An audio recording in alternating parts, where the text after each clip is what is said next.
Chers membres du jury, chers contradicteurs, cher auditoire, je vous avoue ma déconvenue.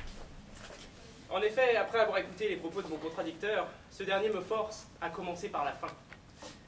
Tout se dirigeait vers la seule et unique conclusion que mon contradicteur nous a démontrée. C'est lui qui a la gueule de bois. Il nous l'a montré en arrivant, en titubant, en trébuchant, en étant persuadé d'avoir vu Pinocchio dans Closer. Je ne lis pas Closer. Ainsi, je pense que pour découvrir la vérité, il faut cesser le sarcasme, il faut cesser l'ironie. Il faut lire l'œuvre aussi. Mon contradicteur se trompe lourdement. Il lui aurait suffi de lire l'ouvrage original pour le comprendre. Fini la langue de bois. La vérité, c'est que je vais vous la révéler sur Pinocchio. Et navré d'avoir à vous le dire, cher auditoire, cette vérité n'est pas belle à entendre. Nous vivons dans un monde triste, de catastrophes, déprimant, où règne l'avarice, la luxure, mais surtout l'alcool. Ainsi, Geppetto, géniteur de Pinocchio comme je le nommerais, fait-il sans aucun doute partie de la catégorie des chômeurs de plus de 60 ans. Sa situation est précaire, elle est difficile. Ses perspectives s'amenuisent, c'est d'ailleurs pour cela qu'il travaille le bois. Ainsi, Geppetto souhaite créer un pantin de bois pour, je cite, acheter un bout de pain et un verre de vin. Pardon? Un bout de pain et un verre de vin? Cher contradicteur, si vous aviez soif, vous chercheriez de l'eau ou du vin? Moi, personnellement, je chercherais de l'eau. D'où la question qui s'est abattue sur moi, comme la vérole sur le bas clergé. La pauvreté et le chômage ont-ils poussé Geppetto dans l'alcoolisme? Cette question n'a pas perduré longtemps dans mon esprit. En effet, peu de temps après, Geppetto nous informe avoir reçu un bout de bois qui parle. Bien entendu, un bout de bois qui parle. Mais quelle quantité d'alcool a-t-il bien pu boire pour arriver à une telle hallucination? Pardonnez-moi de scier vos rêves d'enfance, cher contradicteur, mais ce n'est pas Pinocchio qui a la gueule de bois, c'est bien Geppetto. L'abus d'alcool est mauvais pour la santé, à consommer avec modération. Voilà une recommandation que notre cher Geppetto n'a pas suivie. En effet, les hallucinations ne s'arrêtent pas à un bout de bois qui parle. On nous parle par la suite d'un grillon qui parle, qui serait la conscience de Pinocchio. Bien sûr, un grillon conscience de bout de bois. Et pourquoi pas un poulpe qui prédit les résultats sportifs pendant que nous y sommes? Ainsi, Musset disait, peu importe le flacon pourvu qu'on ait l'ivresse, mais là je m'interroge très sérieusement sur les substances consommées par cet homme pour voir un grillon qui parle à un bout de bois. Les hommes abreuvés de liqueurs fortes ont tous un sang aigri et adulte qui les rend fous de 100 manières différentes, le disait Voltaire. Ainsi, Geppetto, déjà ivre, emmène son bout de bois sur une île qui s'appelle dans l'œuvre originale l'île des plaisirs. Chers membres du jury, je vous avoue mes doutes quant à la moralité de ce qu'il peut s'y passer sur cette île. Néanmoins, on nous indique que l'on y joue, que l'on y boit, que l'on y fume. Savez-vous, chers contradicteurs, comment on appelle un endroit où on joue, on boit ou on fume? Un casino, une salle de jeu. Comment un enfant pourrait-il se retrouver ici, si ce n'est pour récupérer son père ivre-mort sur le trottoir? Chers membres du jury, boire ou conduire, il faut choisir.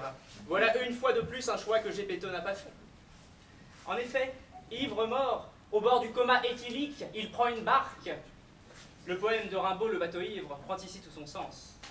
Mais là où Rimbaud voit des fleuves impassibles, Geppetto, lui, ne voit rien de moins qu'une baleine. On disait Rimbaud, adepte d'un verre d'absinthe avant d'écrire ses poèmes. Sans doute Geppetto a-t-il fini la bouteille. Si vous me permettez, je vais rester sur cette métaphore. Savez-vous, cher contradicteur, comment surnomme-t-on l'absinthe? Non?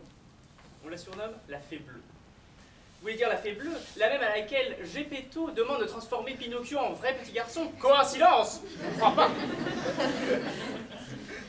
Le premier vers vous montre les choses telles que vous voulez les voir. Le deuxième vers telles qu'elles ne sont pas. Le troisième vers telles qu'elles sont vraiment, nous disait Oscar Wilde. La vérité, c'est qu'au bout du troisième vers, les choses sont apparues telles qu'elles sont. Geppetto est un vieillard alcoolique, au chômage, incapable d'assumer son propre enfant. Il l'a confondu avec un banal bout de bois. Il a parlé à une planche de bois comme Tom Hanks parlant à son talent Wilson dans Seul au monde. La vérité, c'est que Pinocchio est bien un vrai petit garçon. Mais il l'a toujours été. Il a toujours été délaissé par son père. Comme dit le proverbe, les parents boivent, les enfants trinquent. Et Pinocchio a trinqué. Ainsi, plus loin dans l'ouvrage, se retrouve-t-il vendu comme un âne dans un cirque. À votre avis, comment s'est-il retrouvé là? Son père confond un bout de bois avec son fils et son fils avec un âne. Il l'a vendu à un cirque pour sûrement quelques piécettes et très probablement pour s'acheter de l'alcool et être sous encore et encore. Je n'ai jamais abusé de l'alcool, il a toujours été consentant, dit la formule. Peut-être serait-ce sa défense. Mais très bien, très bien. L'espace d'un instant, essayons de nous immerger dans la moralité douteuse de mon contradicteur.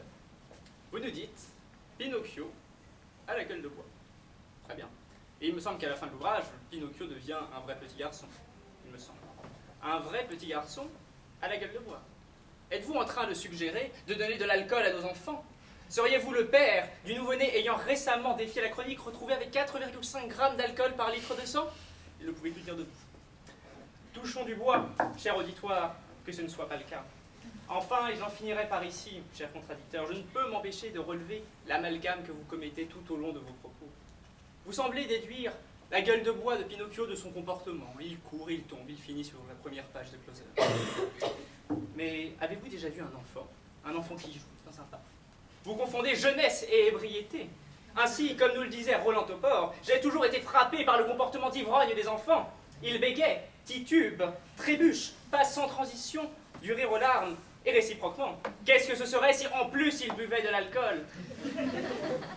Ainsi, vous l'aurez compris, pour croire à pareille fable, mon contradicteur a dû boire une quantité largement déraisonnable d'alcool. Et ce n'est pas Pinocchio qui a la langue de bois, ce n'est pas Geppetto qui a la langue de bois, c'est mon contradicteur qui a la langue de bois. Je vous remercie.